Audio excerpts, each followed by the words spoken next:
pinaparinggan ba naman itong si spokesperson nitong sa Philippine Coast Guard, itong si Tariela, na yung makikita niyo ang mukha nito parang si Alan Kay na medyo malaki ang ilong.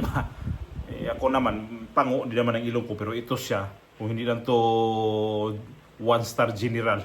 Kasi dito may star siya, general to. Sa Coast Guard. Basta to siya. Pinasaringan niya itong si VP Sara na tamimi daw tungkol dito sa issue ng sa West Philippine Sea. Bot pasabot nga si Vice Presidente Sara Duterte hindi nagsalita. Wala istorya dito sa West Philippine Sea. Buang man siguro ni si Tariela. Alam nga naman mag-istorya to si Vice Presidente di ba natrabaho niya? Hindi yan trabaho ni Vice President Sara Duterte na magngaw-ngaw dyan sa West Philippine Sea. Kanino ba trabaho yan? Kay Bongbong Marcos, di ba? Sa inyo yan, Coast Guard. Kasi kayo nandyan, di trabaho inyo yan. Kung talagang para kayo sa taong bayan, wag na kayong magtingin sa ibang mga tao sa gobyerno. Kayong nasa gobyerno mismo, kayo na mismong gumalaw. Gumalaw na kayo mismong, yung mga Coast Guard dyan. Ito si Tariela akala ko ba nito ay sa ganitong klaseng mga nasa sa sandatahan? Tama ba? Sandatahan? Ay wala kayong pinapanigan ng mga politika. Pero ito siya namimersonal na kay VP Sara. Ay sinabi pa niya dito na di daw kakayanin sa sunod na presidente pagkatapos ni Bongbong Marcos, kung sino mang papalit, hindi kakayanin itong West Philippine Sea kung paano i-handle. Kasi mayroon pa na mag-jet ski. Kasi ito yung sinasabi dati ni dating Pangulong Duterte na pwede siya mag-jet ski diyan sa sa West Philippine Sea o sa South China Sea noon, yan ang tawag noon. At hindi yun tinupad ni dating Pangulong Duterte. Ano yun? Di lang naintindihan yun eh. Magsabi yun na mag-jet ski ako papuntang West Philippine Sea o dating sa South China Sea, kung hindi yun naayos yung ganong gusot. Ang laki na problema nun eh. Ngayon, ang problema na yan sa South China Sea, lalong lumaki na sa ginawa nila ngayon, na hindi sila nakipag-uusap sa China. Hindi sila nakipag-bilateral sa China. Ang ginawa nito sa Pilipinas ngayon, parang naghahamon pa na ito kami ngayon. Ipapakita namin kung ano talaga kayong mga Chinese. Okay, i-play natin yung video na to na binanatan niya itong si Tariela, itong si VP Sara. Ang lupit, no? Vice Presidente, tapos non-partisan kayo dito, Tariela. Ang lupit mo talagang ilong ka, Mr. Ilong to, tawag ko nito eh. Pag nakita ko to sa mga ini-interview, Mr. Ilong to. At panay reklamo dyan sa West Philippine Sea. Ito video muna.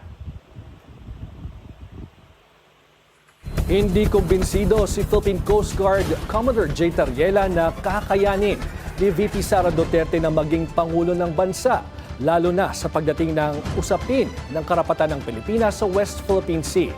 Dapat daw ang susunod na pinuno ay susunod sa yapak ni PBBM sa paglaban sa panggigipit ng China. Ang detalye sa Agenda Weekend Report ni Ivy Reyes. Ang Pangulo ng 2028 is not somebody who's going to set aside our fight in the West Philippine Sea at sasabihin uling walang kinalaman sa sikmura ng Pilipino ito at magkakagera at mga ngakong magje-jet ski. No? We have to make sure na ang mananalong presidente by 2028 is somebody who's going to pick up what President Bongbong Marcos has started. Sa usapin ng West Philippine Sea, tameme kung ilarawan ni Philippine Coast Guard Commodore J. Tariela si Vice President Sara Duterte at ang ama nitong si FPRRD, huwag umanong tularan ang hindi pagtugon sa incursions ng Chinese Coast Guard. For the record, we do not want war with China. China is a good friend. Sa nakaraang administrasyon, downplayed at limited umano ang reported aggression sa West Philippine Sea. from 2016 to 2022, 3 insidente lamang ang naisa publiko nung nakaraang administrasyon. The first one, of course, was the FB Jimber incident. No? At hindi gobyerno ang nagsa publiko nito. Mga mangingisdang Pilipino mismo ang pumunta sa mga media reporters para ilahad ang kanilang na-experience dito sa pambabangga ng China. No? And ang sabi nga nila, they were left to die. When that news reached to Malacanang, it was downplayed by the government. Kaya ngayon, pinabulaanan ni Tariela ang kritisismong provocative ang taktika nilang i-report ang anumang galaw ng China within the Philippines' exclusive economic zone. Ang importansya raw ng transparency, awareness drive na may bansa gaya ng China na walang respeto sa international law.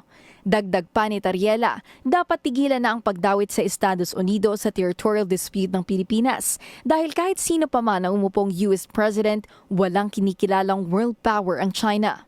Ang usapin ng West Philippine Sea goes beyond politics, goes beyond social needs.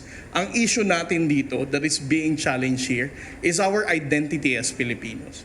Ilang beses ko nang sinabi, ang ating kalayaan, ang independence natin, utang natin itong lahat sa ating mga bayaning Pilipino na nagbuwis ng buhay dito. If we're going to remind Filipinos about our historical past, about our sovereignty and fight for independence, naiintindihan ito ng ordinaryong Pilipino. Matatandaan na noong 2024, ipinaliwanag ni VP Sara ang kanyang kawalan ng posisyon patungkol sa usaping ito. Ayon sa kanya, hindi raw ng bise ang mangialam sa foreign policy, pero sang-ayon siya sa 2016 Hague ruling. O narinig ba ni Tariela yun? Na hindi rule, hindi saklaw ng Vice Presidente yung trabaho na yung makipag-gitgitan dyan sa West Philippine Sea. Ito si Tariela ay di ko alam, sir, Commodore pala to siya. Ito si Tariela. Philippine Coast Guard, Commodore to siya, 1-star general. 1-star, masaway 1-star siya dito. Umabot ka sa ganyang ranggo mo pero hindi mo alam kung ano ang rule ng Vice Presidente. Wag mong kung di nyo na kaya yung West Philippine Sea ngayon kasi katakot-takot na mga nangyayari ngayon sa West Philippine Sea, may binubumba, may binabangga ang mga barko. Nangyari ba noon yan sa panahon ni Pangulong Duterte? Never yan. Na kung anong karahasan ang ginawa ng China dati. Kasi nakipag-usap si Pangulong Duterte. Ito ngayon kasi, nakipagbruskuhan kasi tayo sa mga Chinese. Tapos may mga nagko-comment pa dyan, ay tama lang yan kasi ang iba mga Duterte kasi pro-Chinese. Abe, kung pro-Chinese ang mga Duterte kayo, di kayo pro-Chinese? Saan kayo mag-shopping? Saan kayo magpalamig pag ganitong tag-init? Pasok kayo ng mga mall, di ba? Sino may-ari ng mga mall ngayon sa Pilipinas? Mga Chinese yan. Kahit sinong mall yan. Mga malalaking Chinese ang may-ari niyan. Sumakay kayo ng PAL na hindi yan Chinese. Chinese yan. Mag-research muna nga kayo bago kayo mag-comment. Mga kuliraman siguro mo. Labihay, wag mo kasabot. Wag mo kasabot kung sa inyong yaw-yaw nga pro-Chinese. Ang pro-Chinese, asaman mo karon kabuhi. Kanang inyong gipamalit diha nga mga piyesa on sa pana. China na gikan, huy. Wag niyong iwan ang China. Mupalit mong sakyanan. Karon, mupalit mo kung sa mga spare parts. China na gikan. Mupalit mong cellphone. China na gikan. Abi, manggita mo kan mga produkto nga hindi gikan og China. Makapalit ba mo nga naasa kuan? Mahal. Samantalang China, brato. Tapos magyaw-yaw mo. Kala nyo kung tama yung mga pinasabi niya pro-China. Ang nakaproblema nitong sa itong sa administrasyon ni Marcos kasi, nakipagbruskuhan nga tayo sa China. Ang China kasi, ang niyan ay pakiusapan na wag na ayaw namin yan. Makipag-bilateral kayo, puro na lang kayo reklamo, puro na lang kayo press conference, wala namang nangyayari sa reklamo ninyo. Mayroon kayong mga protesta diyan sa bawat pangyayari diyan sa West Philippine Sea, wala man nangyari. Matatapos nila ang termino ni Bongbong Marcos, ganun pa rin ang Pilipinas ngayon. Dihado sa China. Noon pa naman yan, dihado tayo sa China eh. Kahit sinong sa Asia dyan, kung sino makipaglaban sa China, wala mangyayari. Ang lakas-lakas ng China. Tapos ang ano na sa atin, ang anong gagawin yan sa kay Pangulong Marcos, kung sino man yan dyan, kausapin nyo ng personal ang China. Maya't maya nyo kausapin yan. Magpadala lang kayo ng protesta. Hindi napansinin ng China yan. Oy, ano ba naman yan? Ginoo ko. Wa mo kasabot kung sa gusto sa China. Tapos, ang problema lang, nitong nakahimo og kining mga istorya nga ayaw nila ng mga Duterte kasi pro-China. Kung pro-China ang mga Duterte, di kayo nakinabang sa mga tulay din na binibigay ng yung sa mga Chinese. Ganang tulay sa Binondo, nga nagdugtong sa Binondo o kining sa Intramuros. Way gibayan ang Pilipinas na nakihit 5. Wala.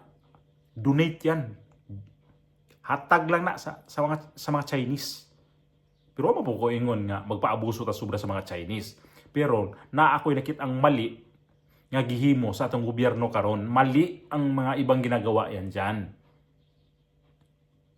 Nakipag ano tayo na dapat yan talaga personal ninyo kausapin si Bongbong Marcos nga di nga sila nag-usap ni Xi Jinping yan eh. Tungkol ho nga dyan sa magpadala pa ng mga mensahe sa mga media, ipadala pa sa mga sa mga press conference, sa mga press release na lang. Lalong init ang tainga ang China. Tapos ang mga pugo pa, tuwing galaw na lang, Chinese. Tuwing naniniktik sa Pilipinas, Chinese. Di maasar talaga ang Chinese. Sa kahano, ang mga Chinese, magkauba na tanan ba? Magwilga na. Tanggalon nila ang negosyo sa Pilipinas. Kaya ba sa Pilipinas nga wala ang mga Chinese? Mga pinakadaghang negosyo sa Pilipinas, Chinese. Mga maliit man na, malaki, Chinese yan. Buhay na buhay ang negosyo sa Pilipinas gawa sa mga Chinese. Kaya lang, ang mga Pilipino hindi kasi nakakaintindi kung ano ang pinagsasabi na pro-Chinese, pro-China. Na panahon na ni Pangulong Duterte ito si Tariela na 3 daw ang natandaan niya na may nangyayaring hindi maganda sa West Philippine Sea. 3 lang yun. Yun ang natandaan niya, 3 lang. Pero sabi niya, hindi daw yun na ipalabas sa mga media. Paano hindi ba't nalaman niya kung hindi na palabas sa mga media? Kasi ang nag-report ng mga mangingisda. O di totoo yun, di kung 3 lang, di kagaya ngayon na binubomba na ng tubig, binabangga yung barko, china-challenge yung mga barko. Ang dami problema dyan. Kaya lang hindi kasi naintindihan talaga nito si Tariela na hindi ko maintindihan si Tariela. Akala ko walang political na eh. Kumampi ka na kay Bongbong Marcos. Pagka kaya neutral kayo, sir. Pag nandoon kayo pinapatawag kayo sa Kongreso na tinitira kayo sa mga social media, galit na galit kayo.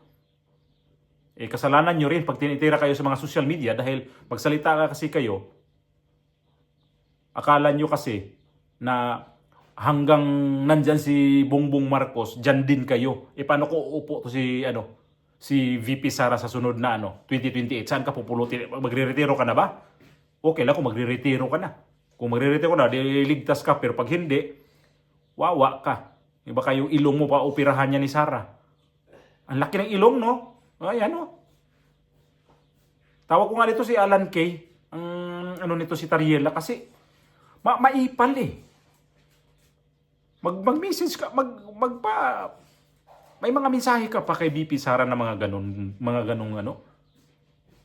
Antayin mo kung balik ni VP Sara, alam mo na pag bumalik yun, ako. Hang pa sa siling kulikot. Pag ikaw matamaan sa mga bibig ni VP Sara, ewan ko lang kung saan ka magtago, saan ka magngangaw-ngaw, baka magpapriskon ka ulit.